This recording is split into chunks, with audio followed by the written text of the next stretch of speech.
তোর জ্বর কমেছে? এখনো কমেনি? কালকে জ্বর বেশি ছিল? কালকে বেশি ছিল, আজকে কমে গেছে। আর কিছু কি খাচ্ছিস? আলু পরোটা ভাত খাবি না? মাছ খাবি? দুপুরবেলা। পমপ্লেট দিয়ে ভাত খাবি তো? হুম, কালকে জ্বর কেমন লাগছিল মাথাটার মধ্যে?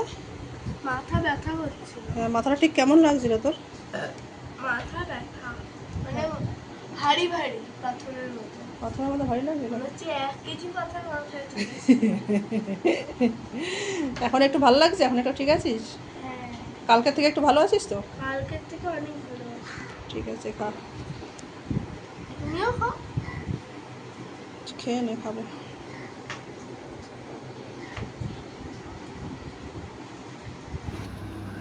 তো আমার অনেক দিদি ভাইরা আছে বা অনেক বোনরা আছে, প্রিয় বোনরা আছে, অনেক প্রিয় দিদি আছে যারা আমার পিহুনাকে পিহুনার শরীর কেমন আছে জানতে চেয়েছে। তো পিহুনা এতক্ষণ কথা বললো, খাচ্ছিল সকালবেলা। তো এখন ওর মানে আলু পরোটাটাই জ্বরের মুখে বলছে আলু পরোটাটাই টেস্ট লাগছে। তো আমি আজকের দিনও ওকে সকালবেলা আলুর পরোটা করে দিয়েছি। যাই হোক একটু খাক, কারণ কালকেও সারাদিনও ওকে ভাত খাওয়াতে পারিনি। ও শুধু এইসব পাস্তা পরোটা, হ্যাঁ, এইসব খেয়েই ওকে রাখতে হচ্ছে। ম্যাগি খেলে ম্যাগি খাচ্ছে, কিন্তু ভাত কিছুতেই খাচ্ছে না। তাই আজকে ওর বাবা বাজারে চলে গেছে সকালবেলায়, তো ওর জন্য পমফ্রেট মাছ এনেছে। আমি বললাম যে মেয়েটা কিছু ভাত খাচ্ছে না একদম, আর পিহুনা পমফ্রেট মাছের মানে পমফ্রেট মাছ খেতে খুব ভালোবাসে। তো আমি বললাম যে ওর জন্য তাহলে মাছ নিয়ে আসো, পমফ্রেট মাছ নিয়ে আসো, ওকে ঝাল করে দেবো। তো পমফ্রেট মাছই এনেছে সকালবেলা। পমফ্রেট মাছ আনতে গিয়ে বাজারে চোখে পড়েছে, মানে চারদিকে ইলিশ মাছ চোখে পড়েছে। সেই ইলিশ মাছ চোখে পড়েছে দেখে ইলিশ মাছের লোভ সামলাতে না পারে সেটাও নিয়ে নিয়েছে। আমাকে ফোন করছে যে বাজারে প্রচুর ইলিশ মাছ। সকাল থেকেই তো বৃষ্টি হচ্ছিল, আজকে সকাল থেকে ভোরবেলা থেকেই বৃষ্টি হচ্ছে। তো এরকম বৃষ্টি হলে কিন্তু ইলিশ মাছগুলো ভালোই আসে বাজারে। তো বড় বড় সাইজের ইলিশ মাছ উঠেছে বাজারে। তো মানে চারদিকে বাজারে অ্যাভেলেবেল ছিল ইলিশ মাছ। তো আমাকে ফোন করে বললো যে ইলিশ মাছ নেবো। আমি বললাম যে ইলিশ মাছও খেলাম, কালকেই খেলাম, আবার আজকে? আমি বললাম ঠিক আছে নিয়ে নাও, মন চাইছে যেহেতু নিয়ে নাও। তো সে নিয়ে চলে এসছে। তা ভাবলাম, ঠিক করে নিলাম যে ইলিশ মাছ তাহলে আমরা, ইলিশ মাছটা তো সেদিন বেগুন দিয়ে ঝোল খেয়েছি, তো আজকে ভাপাটা খাওয়া হয়নি, ভাপাটা খাবো। সেই জন্য আমি সর্ষে, কালো সর্ষে, সাদা সর্ষে, অল্প একটু পোস্ত আর কাঁচা লঙ্কা, ওইটা পেস্ট করে পেস্টটাকে ভালো করে মেখে, এই যে মেখে নিয়েছি। এরপরে ইলিশ মাছগুলোকে ভালো করে একটু পরিষ্কার করে ধুয়ে নিয়ে ওর মধ্যে এই যে একদম সুন্দর করে সুন্দরীকে সাজিয়ে গুছিয়ে, আমার বড় টিফিন কৌটো ছিল, ছোট কৌটো ছিল না, তো ওর মধ্যেই আমি 4 পিস নিয়েছি, বাকিটা আমি রেখে দিয়েছি ফ্রিজে। ওটা অন্য সময় অন্য দিন খাবো, কালকে খাবো। আর এগুলো ওইভাবে মানে পুরো ভালো করে মেখে নিয়ে, এখানে সমস্ত কিছু নুন টুন সমস্ত কিছুই দেওয়া আছে। কাঁচা লঙ্কা 2-3টে কাঁচা লঙ্কাও মিষ্টি যখন পেস্টটা করেছিলাম তখন দিয়ে দিয়েছিলাম। আর গোটা গোটা লঙ্কাগুলো এর মধ্যে কয়েকটা ফেলে দেবো। যখন এই পেস্টটা পুরোটা দেওয়া হয়ে যাবে, ওপর থেকে সর্ষের তেল ছড়িয়ে দেবো, সর্ষের তেল একটু বেশি করে দিয়ে দেবো। তারপরে গোটা গোটা কয়েকটা চেরা কাঁচা লঙ্কাও এর মধ্যে দেবো।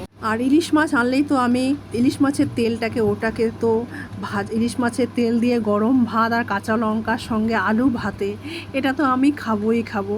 প্রত্যেক দিন ভাবি, মানে কাল এর আগেও যেদিন ইলিশ মাছ এনেছিল ভেবেছিলাম তোমাদেরকে দেখাবো, সেটা তেলটা দেখিয়েছি কিন্তু আমার বলা হয়নি। আমার কিন্তু দারুণ লাগে ইলিশ মাছ। ওই ইলিশ মাছের তেলটা দিয়ে গরম ভাতে আর সঙ্গে কাঁচা লঙ্কা আর আলু ভাতে থাকবে, প্রথম পাতে ওটা দিয়ে খেতে যা লাগে না, সত্যি যেন ওটা দিয়ে আমার পুরো ভাত খাওয়া হয়ে যায়। তো আলু সিদ্ধ আমি অনেকটা মেখেছি আজকে, আলু সিদ্ধটা মেখে নিয়েছি। আর মাছের তেলটা তো ওটা তো আছেই। প্রথম ভাতে মাছের তেল আর আলু ভাতে আর কাঁচা লঙ্কা দিয়ে খাওয়ার পরে আজকে যে মেন স্টপার আর কি আজকে আমাদের এই হচ্ছে সর্ষে ভাপা। সর্ষে ভাপাটা এটার জন্য প্রস্তুতি চলছি। তো ইলিশ সুন্দরীকে আমি একদম গায়ে হলুদের পর্ব চলছে, এখানে গায়ে হলুদের পর্বটা আমি সমাপ্ত করে দিলাম, পুরো মেখে টেখে সমস্ত কিছু একদম সুন্দর করে সাজিয়ে। এইবার আমি যাবো সেকেন্ড পার্ট, যেটাকে এটা ভাপা করতে হবে। তো কড়ার মধ্যে, আর এই যে উপর থেকে সর্ষের তেল দেওয়াটা, এটা কিন্তু দারুণ লাগে। আহা হা হা, যা দেখতে মনে হচ্ছে এমন এমন করেই কাঁচা কাঁচাই খেয়ে নিই, আহা দেখতে কি লাগছে। আর এই যে দেখো ইলিশ মাছ ভাজা তেলটা, সঙ্গে থালা রেখেছি কাঁচা লঙ্কা, আর এই যে আলু সিদ্ধটাকে একটুখানি শুকনো লঙ্কা কয়েকটা ভেজে, তারপরে আলু সিদ্ধটাকে নুন দিয়ে আর কাঁচা শুকনো লঙ্কা দিয়ে মেখে নিয়েছি, আর গোল গোল গোল গোল করে এরকম করে ফুটবল, ছোটো ছোটো ফুটবলের মতো রেখে দিয়েছি। সঙ্গে আমার দেখো ভাতের হাঁড়িটা, আজকে হাঁড়িতে ভাত করেছি, অনেক সময় বেশিরভাগ সময় ডেকচিতে করি।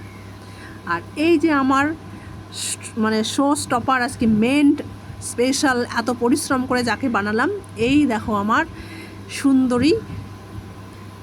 সুন্দরী ইলিশ ভাপা প্রেজেন্ট করছি তোমাদের সামনে। ওয়াও, দেখো কেমন হয়েছে, কালারটা অবশ্যই জানিও। আর আমি তো খেয়ে দিয়েই তোমাদেরকে বলছি দারুণ হয়েছিল, সত্যি দুর্দান্ত রান্নাটা।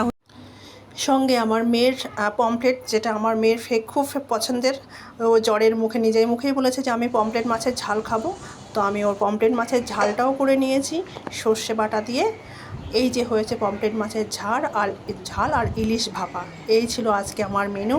তো কেমন হয়েছে রান্না, আর আমার পিহুনার শরীরও এখন একটু ভালো আছে। তো আজকের মতো এখানেই রাখছি, আবার দেখা হবে নেক্সটে।